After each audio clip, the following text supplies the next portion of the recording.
Today, our legal team filed a federal lawsuit in the Middle District of North Carolina on behalf of the estate of Brandon Combs against Officer Timothy Larson and the City of Concord.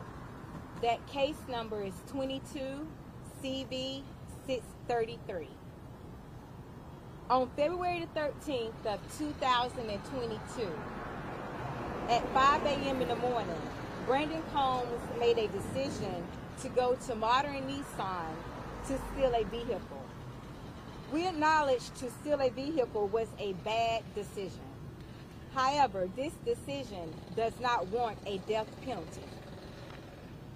Our Constitution and the state laws of North Carolina does not permit a police officer to be the judge, the jury, and the executioner.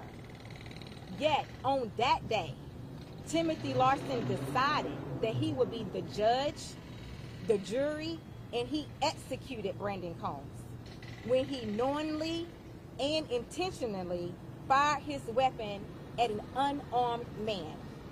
For what? Not because he was in fear of his life, not because Brandon Combs was threatening others. He executed him because Brandon was trying to take his patrol car.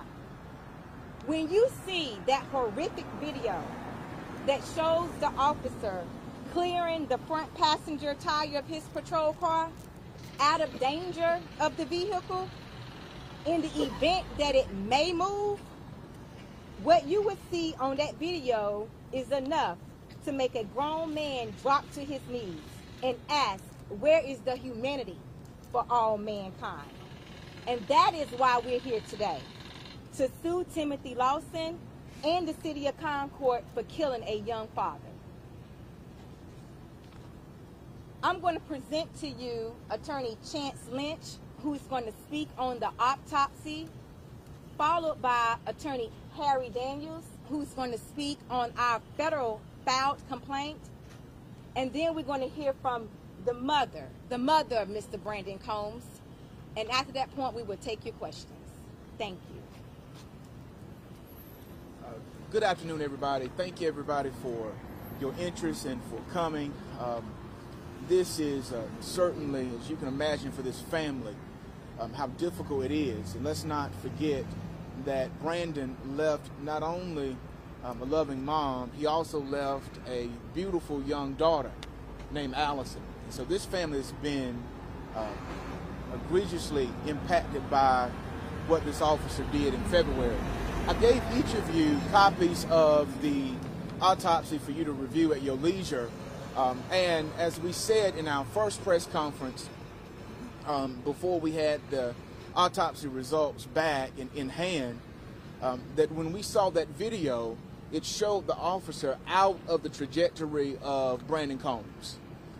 If you remember, one of the things that we said was he was not in imminent threat, harm, or danger, that the car was not moving, that when Brandon got in the car, he sat down, the car was not put in drive, he was not going in the direction of that officer. In fact, what we saw in that video was the officer standing to the side of the vehicle. He braced himself, fired 5 times, he called in shots fired, and then he fired once more.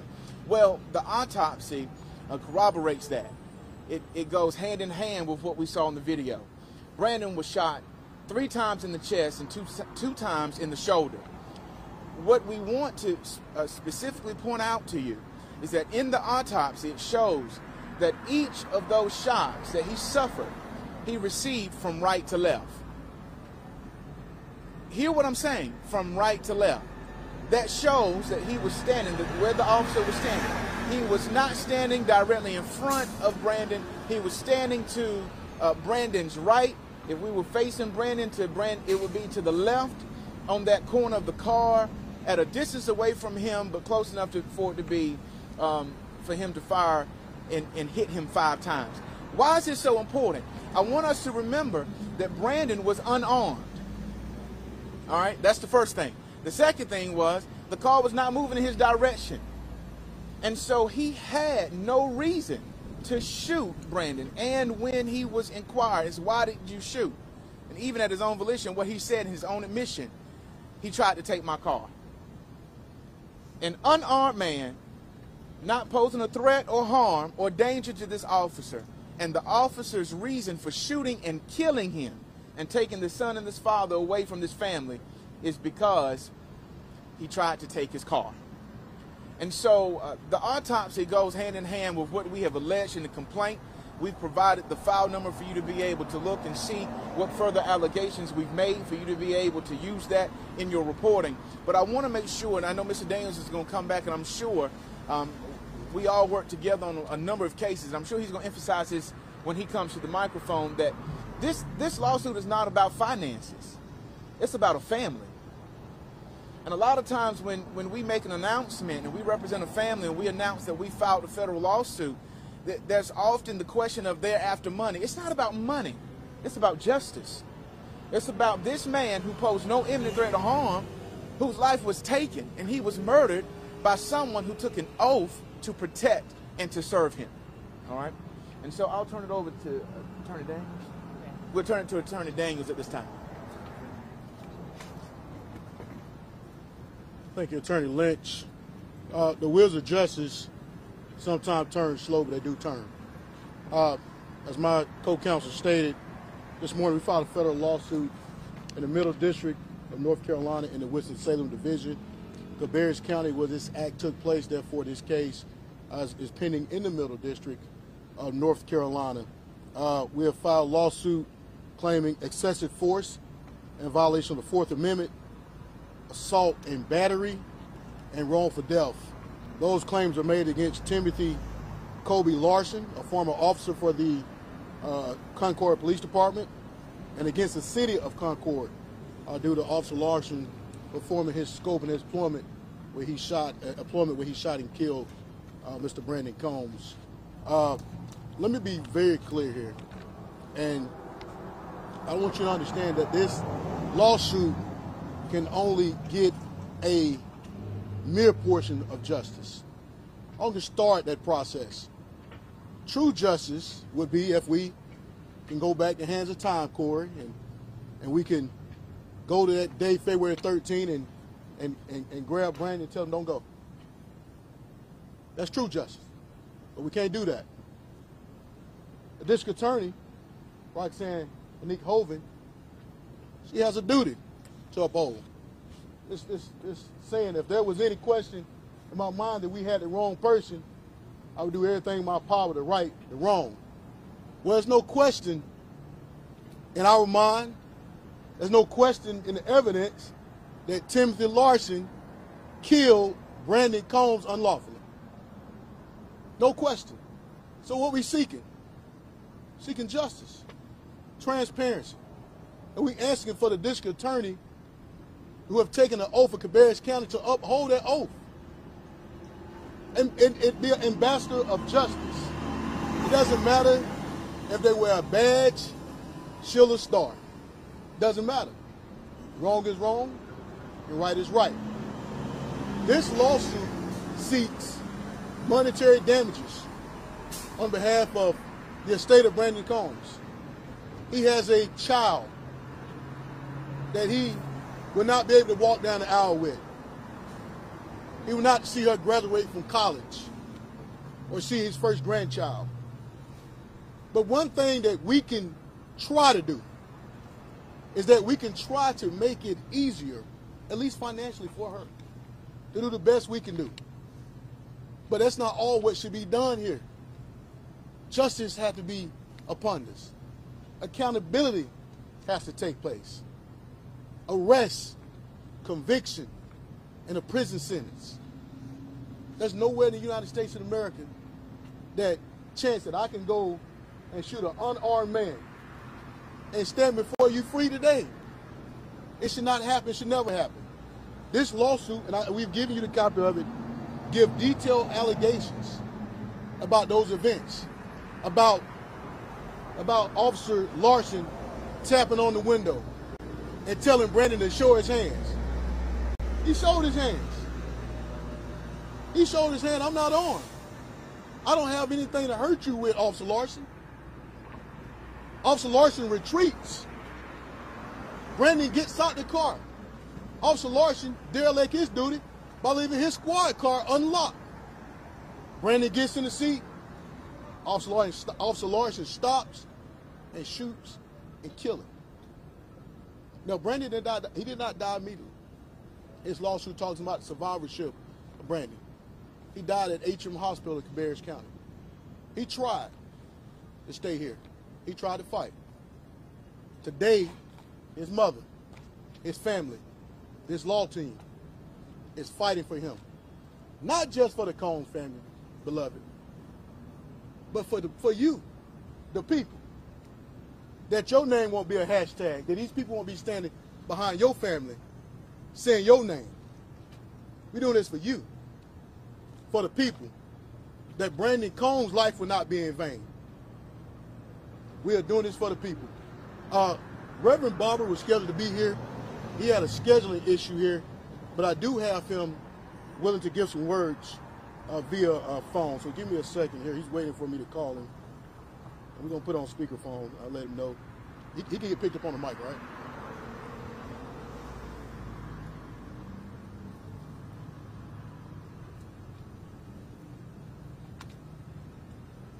Hey, Bishop, I'm about to put you on speakerphone, and you can go ahead and search it up, sir, okay? All right, you're on speakerphone. You're in front of the mics. To members of the media, this is Bishop William Barber, president of Repairers of the Breach. And due to an unforeseen action, I could not make it all the way to Charlotte. But I am indeed standing with Virginia Tara and her son, whose son, Brandon Combs, was shot and killed by the Concord Police Department on February 13th. We are standing with the attorneys that are there, Attorney White, Attorney Daniels, Attorney Lynch, because when we look at what we see and what we now have heard from the autopsy,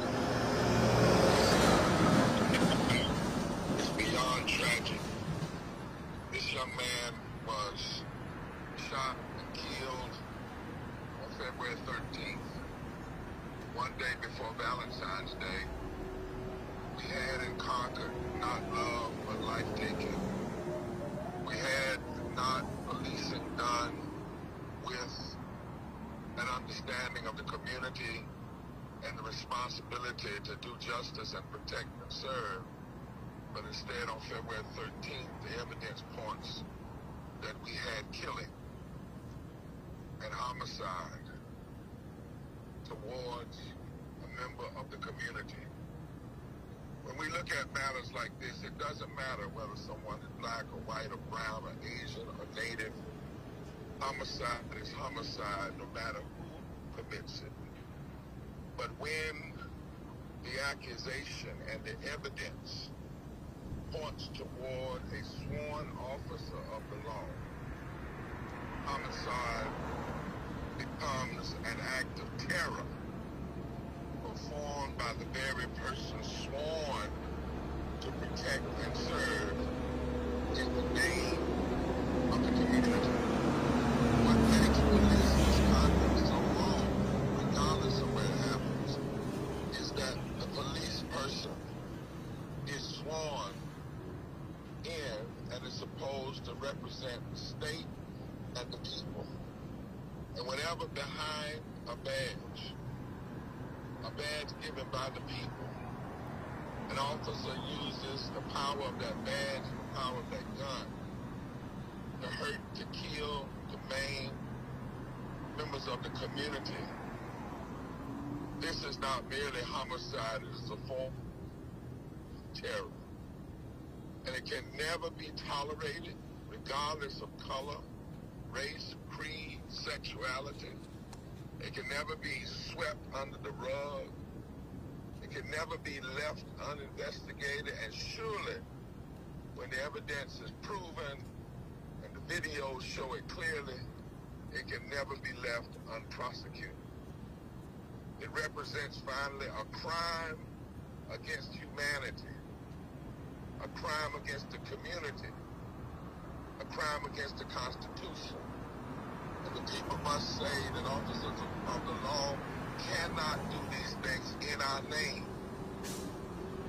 And so in this matter, we are demanding transparency and full accountability and full opening up of the tapes. We are demanding that the district attorney not be derelict in her duty, and we are demanding justice for this family and community, and there must be a deep dive investigation to see and understand if there are systemic problems within the Concord Police Department that would give an officer of the law the feeling that they might engage in this kind of action and believe that they could do it and get away with doing it.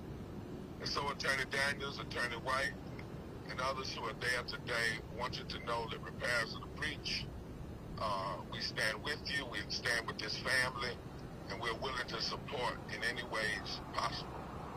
And we ask now that God would bless these attorneys, would hold his mother in the palm of her hands, that God would help the community, and that God would enable truth and justice and transparency to take place now for this family, but also for the entire community.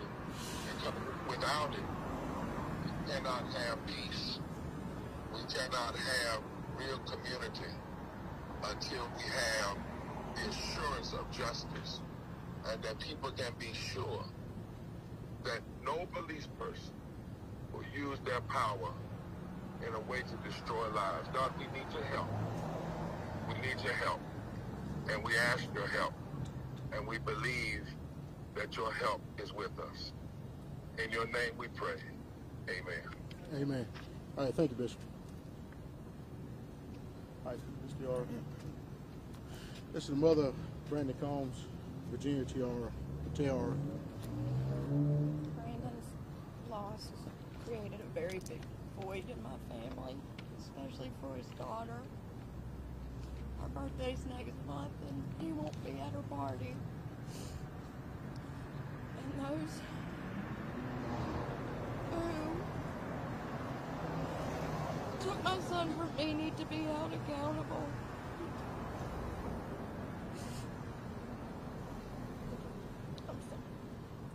All right, with that being said, I apologize for the delay, but we are going to open it up for some questions. Be mindful, we are in the midst of litigation at this point, so our responses have got to be limited to what we have filed already. So if you have any questions, go ahead. Got any questions?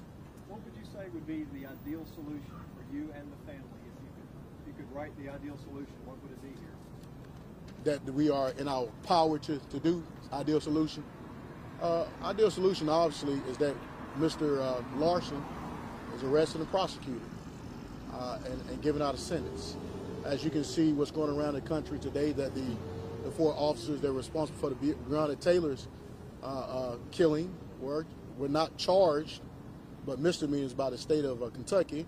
But ultimately, the federal government came in and brought in federal charges. You can see that the killers of Ahmaud Arbery was given life sentence to serve in the state of Georgia Department of Corrections. So that's what we're seeking. No, it's not about seeking a monetary, financial award or damages, because money cannot change anything. Money can kind of help ease, smooth life of the things you need, but it will not change the past. But we were seeking is accountability, because we believe that one way that we can send a message out to those who are sworn to uphold the law is that you will be held accountable for your actions. So that's one of the solutions that we're definitely seeking. Virginia, do you mind telling us a little bit about your son and what he was like? He was 29 years old. He was a hard worker. He had a really good sense of humor. He loved to be around his friends and family. And I used to call him my little jokester because he liked to play little jokes. What do you miss most about him? Honestly, is every time we would hang up the phone, he would say, "I love you, Mama." And I'm never going to hear that again. What's your message to the district attorney? charge him. He murdered my son.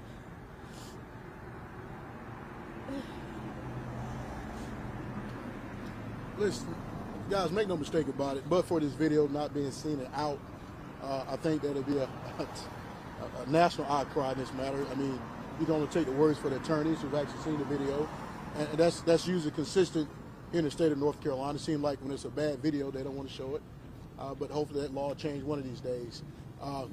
This is a matter that should not be swept on the rug. The Concord Police Department, that's exactly what they try to do. But for the tenacity and the fight of Brandon's mother and Miss White not accepting what the Concord Police Department told them, or the district attorney, what they said to them, they believe that something went wrong. And they went down and watched the video, and that's exactly what they saw. That what prompted this whole action. But think about it. There's no video that came out. They tell you that it's a shut and closed case chance, that it was an altercation and, and he shot and killed him. Then nothing would have been said. But for the families having to go and seek justice, the district attorney should be the ambassador of justice. She should bring justice to the people. The people should not be bringing justice to her. But in this case, that seems like what's happening thus far. So we're demanding accountability. Accountability is an arrest, prosecution, and a prison sentence, and conviction. So, Mr. Lynch, you want to add anything? As a former assistant district attorney in North Carolina, one of the preambles that I had to learn before I began prosecuting was I had to understand that a district attorney, an assistant district attorney, are labeled as ministers of justice. In North Carolina, that is what we are described to be, ministers of justice. That we protect the people, the Constitution of the United States. Whether you wear a badge, a star, it does not matter and does not make you above the law. And that's what we are exclaiming today.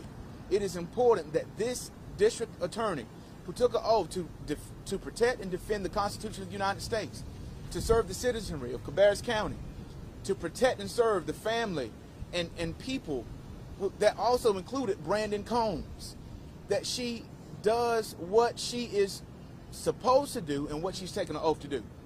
And that is be the district attorney. Not only charge him, prosecute him, argue for a prison sentence, and then release this video. Right. Release the video so that everyone will be able to see what we saw that day. And what we saw did not go hand in hand with what they reported. They reported that there was an altercation. That is not what we saw. We did not see an altercation between this officer and Brandon Combs. In fact, Brandon Combs never touched him.